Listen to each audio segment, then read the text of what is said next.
Cricket की दुनिया यानी गेम ऑफ क्रिकेट में आपका स्वागत है।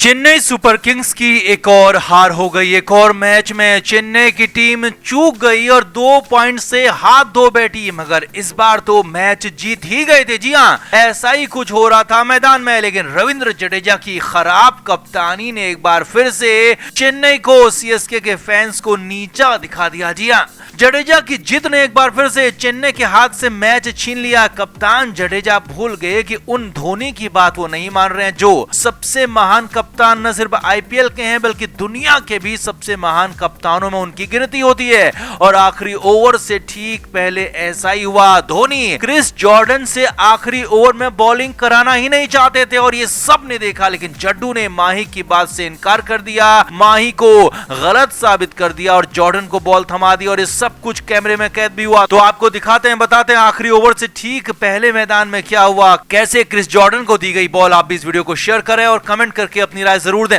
तो चेन्नई सुपर किंग्स गुजरात के खिलाफ बेहद आसानी से मैच जीत रही थी। आखिरी 3 ओवर में 48 रन की जरूरत गुजरात टाइटंस को थी, यानी कि 16 रन प्रति ओवर के औसत से रन बनाने थे और सीएसके की जीत यहां पर पक्की थी। लेकिन जडेजा की खराब कप्तानी, गलत फैसलों ने एक बार फिर से मैच गंवा दिया। पहले तो 18वां ओवर जडेजा ने क्रिस जॉर्डन से कराया, जिसमें जॉर्डन ने एक ही ओवर में 25 रन लुटा दिए। जी हां, राशिद खान ने जॉर्डन के उस ओवर में 3 छक्के और 1 चौका मारा और पूरे ओवर में 25 रन बटोर लिए गुजरात की टीम को राशिद खान मैच में वापस ले आए। जबकि यहां पर भी जॉर्डन के बजाय किसी और से बॉलिंग कराई जा सकती थी, क्योंकि हाल फिलहाल जॉर्डन काफी ज्यादा पिटाई खा रहे हैं, जॉर्डन रन खूब लुटा रहे हैं और लेकिन यहां पर जॉर्डन से ही बॉलिंग कराई गई। अब 19वां ओवर ब्रावो ने किया ठीक ठाक गेंदबाजी की और आखिरी ओवर में जीत के लिए 13 रन की जरूरत थी। अब 18वां ओवर बुरी तरह से पिटने के बाद भी आखिरी ओवर में चेन्नई के लिए जीत की उम्मीद थी, क्योंकि 13 रन काफी ज्यादा थे और पिच ऐसी नहीं थी कि इसमें आसानी से रन बन जाते। अब धोनी हमेशा ही अपने अलग फैसलों के लिए जाने जाते हैं और चेन्नई के कप्तान भले ही रविंद्र जडेजा हों, लेकिन कई बार धोनी के फैसलों की झलक चेन्नई की टीम में दिख रही है। अब ओवर खत्म होते ही टीम की मीटिंग हुई। सभी बड़े खिलाड़ी वहां पर मौजूद थे और महेंद्र सिंह धोनी मुकेश चौधरी से बॉलिंग कराना चाहते थे। जी हां, यंग गन, युवा गेंदबाज मुकेश ने अब तक शानदार गेंदबाजी की थी। 3 ओवर में सिर्फ 18 रन दिए थे और 1 विकेट भी लिया था। और वहां पर टीम मीटिंग में बड़े सीनियर खिलाड़ियों के अलावा सिर्फ मुकेश चौधरी थी और बाएं हाथ के मुकेश को आखिरी ओवर देखकर धोनी कुछ नया करना चाहते थे और धोनी को यकीन होगा कि मुकेश 13 रन को डिफेंड कर लेंगे, मैच को जिता देंगे, क्योंकि तेज गेंदबाजी में दूसरा विकल्प क्रिस जॉर्डन ही थे, जो कि पिछले ओवर में ही 25 रन लुटा चुके थे और बेहद आसानी से रन भी दे रहे थे और इसीलिए हो सकता है कि धोनी जॉर्डन को बॉल नहीं देना चाहते हो। अब यहाँ पर महेंद्र सिंह धोनी मुकेश चौधरी को समझा रहे थे कि बॉलिंग में क्या करना है, कैसे करना है, क्या लाइन लेंथ रहेगी, लेकिन तभी जडेजा कुछ बोलने लगे और बॉल क्रिस जॉर्डन के हाथ में आ गई। जी हाँ, कोई कुछ समझ पाता, लेकिन इससे पहले यहाँ पर फैसला बदल दिया गया। अब हालांकि यहाँ पर क्या बात हो रही थी ये तो सुनाई नहीं दे रहा था, लेकिन साफ साफ दिखाई जरूर दे रहा था कि धोनी पहले मुकेश चौधरी से बात कर रहे थे, तो जाहिर सी बात है कि धोनी चौधरी से ही बॉलिंग कराना चाहते थे और इसीलिए उन्हें समझा रहे होंगे। लेकिन जडेजा ने जॉर्डन से बॉलिंग कराने की बात कही और अब यहाँ पर इसीलिए धोनी भी मजबूर हो गए, क्योंकि कप्तान तो रविंद्र जडेजा ही है और जडेजा को सुझाव धोनी दे सकते हैं, लेकिन जडेजा से आगे जाकर फैसले ले नहीं सकते। और हुआ भी वही, फैसला ले लिया गया था कप्तान रविंद्र जडेजा की तरफ से कि जॉर्डन ही बॉलिंग करेंगे और फिर धोनी ने जॉर्डन को भी समझाया, क्योंकि उनकी ये रिस्पांसिबिलिटी है कि टीम को कैसे भी बेहतर करके जाएं और इसीलिए जॉर्डन को समझाया गया कि कैसे बॉलिंग करनी है, क्या लेंथ रखनी है, क्या लाइन रखनी है, फील्डिंग क्या सजानी है, कहां पर फील्ड पोजीशन रखनी है।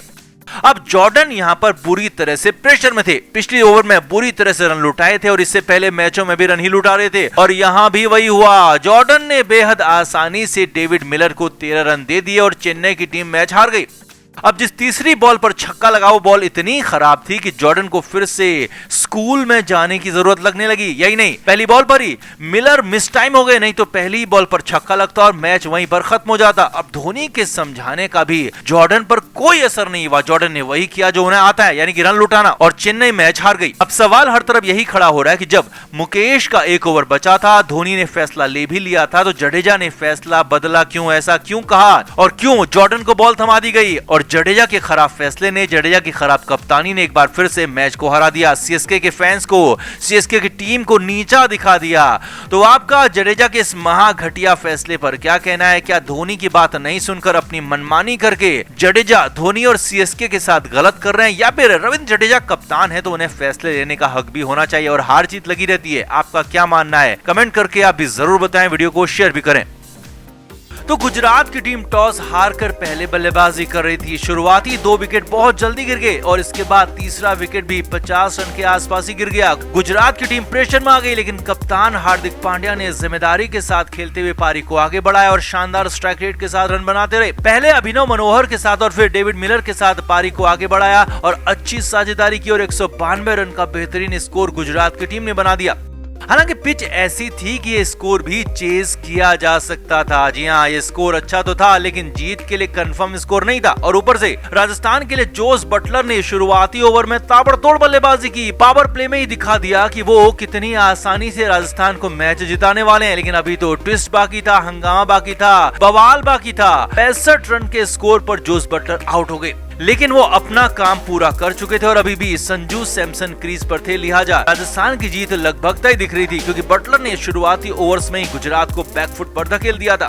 अब आया पारी का 8वां ओवर। लॉकी फर्गुसन गेंदबाजी कर रहे थे, सामने थे संजू सैमसन और इससे पहले ओवर में संजू लंबा छक्का मार चुके थे और मैच पूरी तरह से राजस्थान के कब्जे में दिख रहा था। अब पहली 2 बॉल यहाँ पर डॉट हो गई। तीसरी बॉल पर संजू सैमसन ने शॉट मारा और मिड ऑफ की तरफ बॉल गई। अब ऐसे मौकों पर सिंगल हो ही जाता है, लिहाजा यहाँ पर 1 रन के लिए दोनों ही बल्लेबाज दौड़ पड़े। अब यहीं पर बवाल हो गया, चमत्कार हो गया। गुजरात के कप्तान हार्दिक पांड्या ने मिड ऑफ पर खड़ी बॉल को गैदर किया और 1 सेकंड से भी कम समय में 155 किलोमीटर प्रति घंटे की रफ्तार से बॉल को थ्रो किया स्टंप्स की तरफ। अब संजू सैमसन पूरी रफ्तार से दौड़ रहे थे, लेकिन हार्दिक पांड्या ने यहाँ पर हैरान कर दिया। बॉल को 155 किलोमीटर प्रति घंटे की रफ्तार से स्टंप्स पर मारा। बॉल नॉन स्ट्राइकर एंड के मिडिल स्टंप पर लगी और संजू सैमसन क्रीज से काफी दूरी रह गए और संजू सैमसन यहाँ पर आउट हो गए, पवेलियन जाने लगे। लेकिन ये क्या, यहाँ पर स्टंप्स के 2 टुकड़े हो गए थे। जी हाँ, हार्दिक पांड्या के तूफानी रॉकेट थ्रो ने स्टंप को खंड खंड कर दिया और 2 टुकड़े हो गए। स्टंप पर लगा माइक टूट गया, कैमरा टूट गया, पूरी वायरिंग तक निकल गई और तुरंत ही अंपायर ने इसे देखा तो हार्दिक को कुछ कहा और ऐसा लगा कि जैसे हार्दिक को मजाक में अंपायर डांट रहे हो। अब यहाँ पर विकेट तो हो गया था, लेकिन खेल को रोकना पड़ गया क्योंकि स्टंप टूट चुका था और उसे रिप्लेस किया जाना था और इसमें काफी वक्त लग गया। 5 से 7 मिनट तक खेल यहाँ पर रोकना पड़ गया। नया स्टंप लाया गया, उसमें कैमरा और माइक सेटअप किया गया, वायरिंग सेट की गई और उसके बाद ही मैच आगे बढ़ पाया। अब इस दौरान हार्दिक पांड्या मस्ती मजाक में नए बल्लेबाज शिमरॉन हेटमायर का बैट चेक करने लगे। अब गुजरात को यहाँ पर बहुत बड़ा विकेट मिला था, राजस्थान को बहुत बड़ा झटका लगा था। संजू सैमसन आउट हो चुके थे जो कि गुजरात को मैच जिता सकते थे, लेकिन पांड्या ने रॉकेट थ्रो से संजू सैमसन के साथ ही विकेट का भी काम तमाम कर दिया, मैच को रोक दिया, मैच को एक तरह से पूरा यहीं पर पलट दिया। अब पांड्या ने भले ही बैटिंग कितनी अच्छी की हो, अब बॉलिंग भी भले ही शानदार दिखाई हो, लेकिन ये थ्रो यहाँ पर गेम चेंजर साबित हुआ। इसी थ्रो ने गुजरात को मैच में पहले वापसी कराई और इसी थ्रो ने राजस्थान को मैच हरा दिया, गुजरात को मैच जिता दिया। और पांड्या का ये थ्रो सभी इसकी तारीफ कर रहे हैं, सभी इसको याद कर रहे हैं। तो आपका पांड्या की इस रॉकेट थ्रो पर क्या कहना है? कमेंट करके जरूर बताएं, वीडियो को शेयर भी करें। क्रिकेट के हर नए अपडेट के लिए गेम ऑफ क्रिकेट को सब्सक्राइब करें और उसके बाद बेल आइकन को प्रेस करना ना भूलें, ताकि सिर्फ आपको मिले गेम ऑफ क्रिकेट की हर खबर सबसे पहले।